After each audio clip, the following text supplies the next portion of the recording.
Hello everyone, and welcome to episode 110 of the Montrose and Highland Railroad.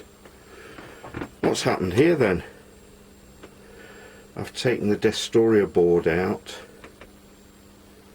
and I'm hoping, with Lackey's assistance, by the end of this video to have this as part of a lifting section so that I can walk in and out of the shed.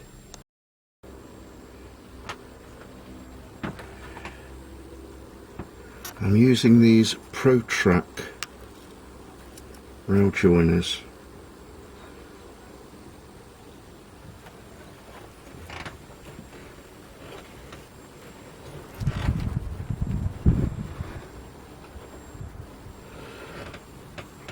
Fingers crossed, by the time we get to the end of this video, I'll be able to show you our fully wired walk-in section where Destoria lifts so that I can get in and out of the shed.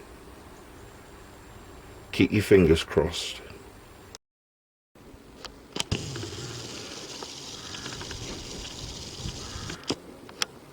So it's a couple of days after I started making this video, and as you can see, we've made some progress.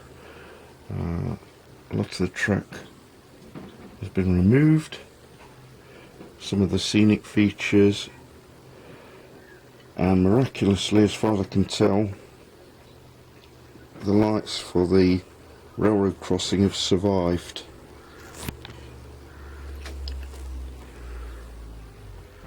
Track's been removed from there, going into the downtown area, and there's sawdust everywhere, so that will need cleaning up before we start running trains again. We'll also need to lay some track as well before we start running trains again. But we have hinges, and we have a handle this side and a matching one on the other side.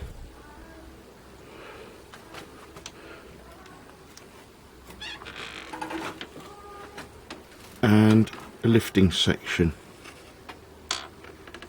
so that I can walk in and out of the shed.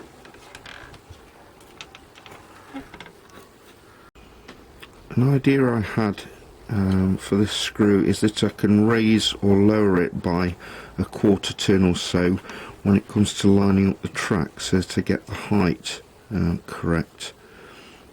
I don't want trains having to jump as they were doing on the original join. They were having to jump to get onto the next board, and I want to try and get rid of that altogether if I can.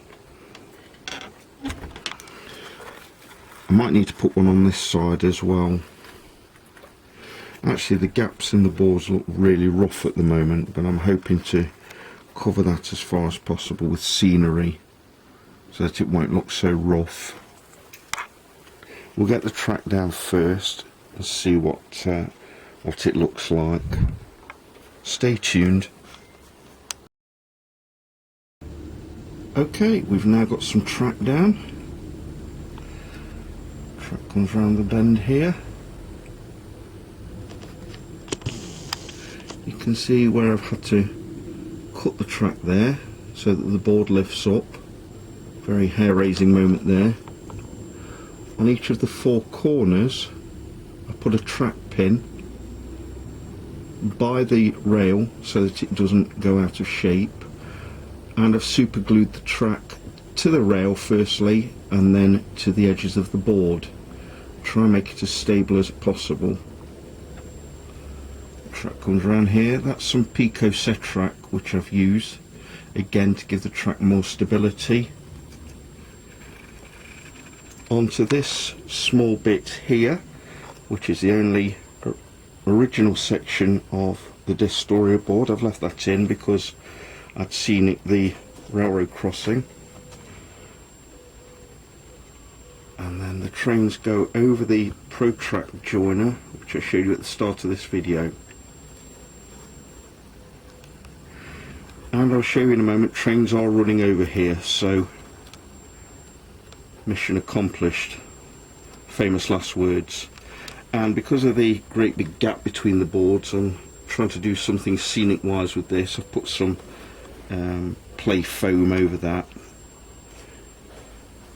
and over this edge as well, and I'll be scenicking that. We'll see more of that in the next video.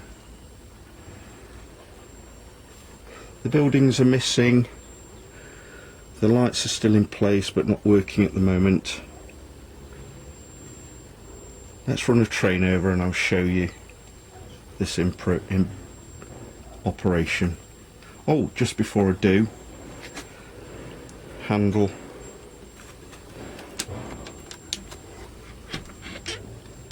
Just to show you that there's no damage when I lift the board.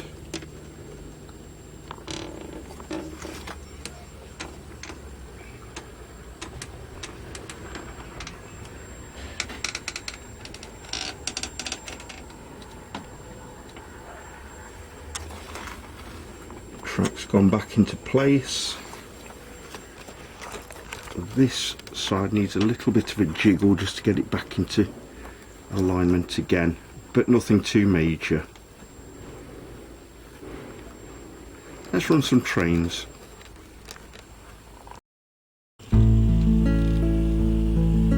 Okay, here we go.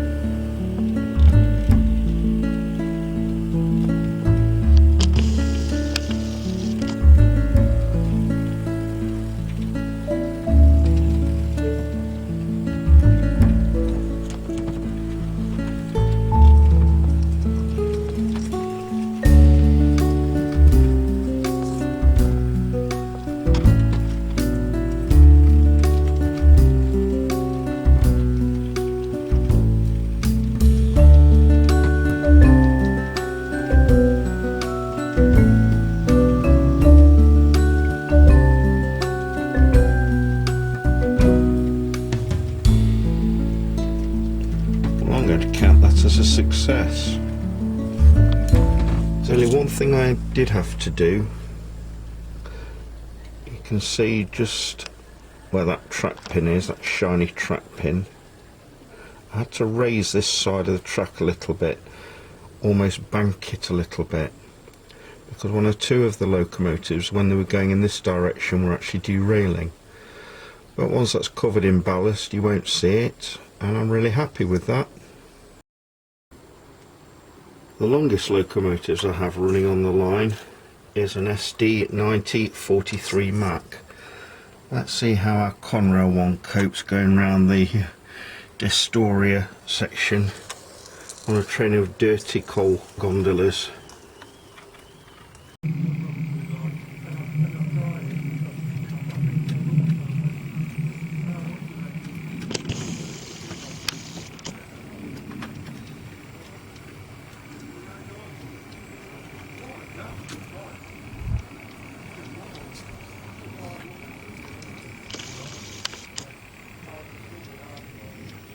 The moment of truth. Yeah, he got round it.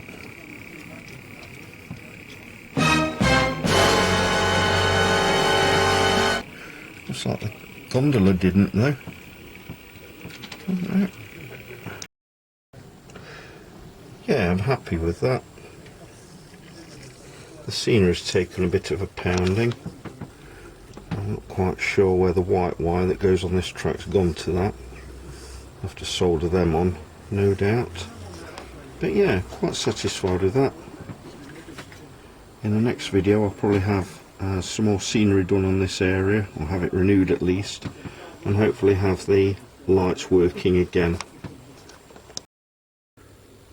I've taken the opportunity recently to rebuild my market scene, make it wider,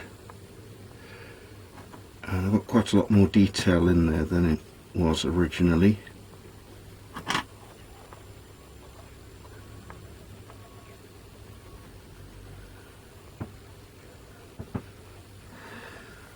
One of the things I had to do to get the lifting section in is to move the display case.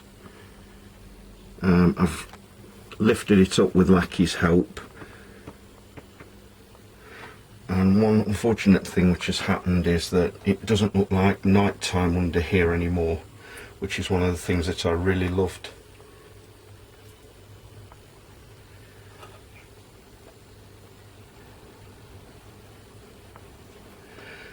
Also, I'm going to have to do something better with the backdrop now, because more of that's visible. But yes, I'm very pleased with the market scene. Looks very busy there.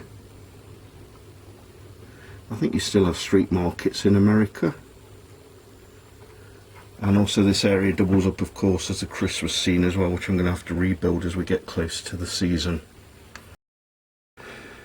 One of my favourite photographs I ever took on my layout was a trio of SD70 Aces from Kato, all in CSX livery, number 4831 and 4842, which belonged to me at the time, and 4838, which was a visitor from Lackey's layout. I'll show you the photograph now.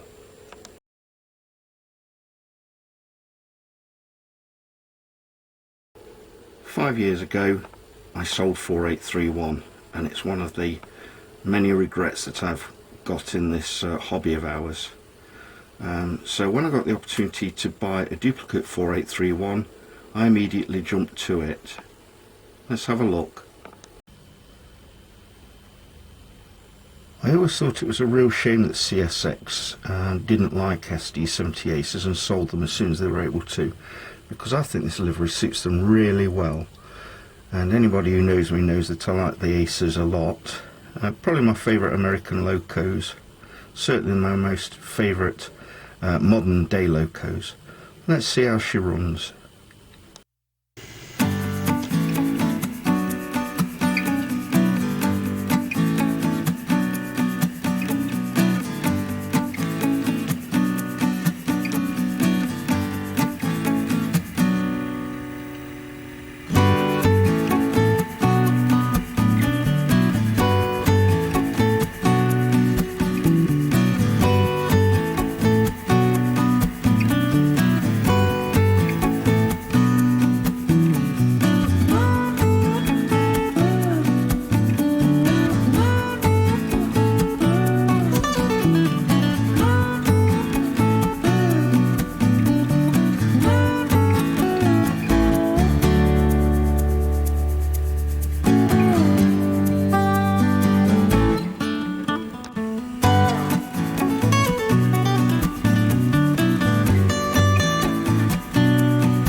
Finished filming for this video when I saw an offer on eBay from Rails of Sheffield which I couldn't pass up.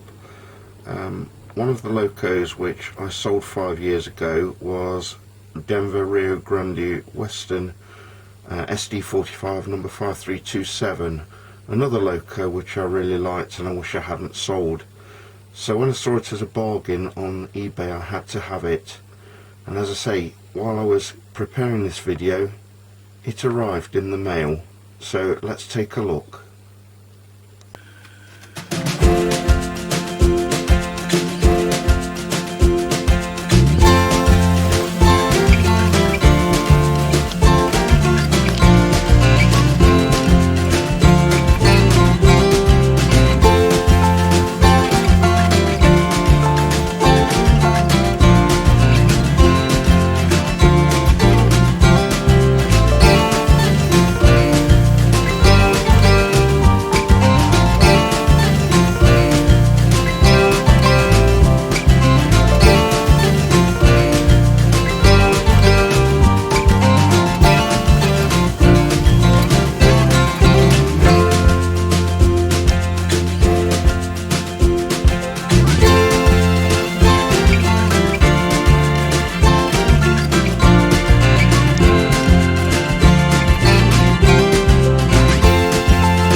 that's all for today.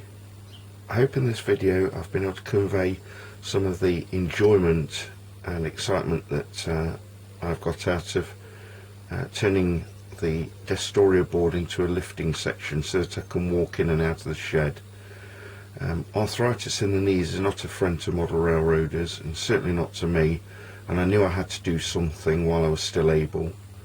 I'm very happy with the new Destoria lifting section. Thanks once again to Lackey for helping me to set up the hardware for it.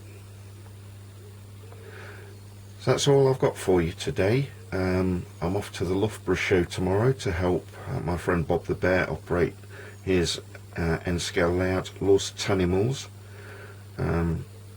So I'm looking forward to that as well, and hopefully I'll be producing some film for that, and I'll be bringing that to you in the next episode, together with more scenery which I will have done on the Destoria board. So drop a like or a dislike down below, and please subscribe to my channel. It's free, and tell your friends. Moving on to autumn now, my favourite time of the year, as you know, and time to get out there and to run your layouts. I'll see you next time. Bye for now.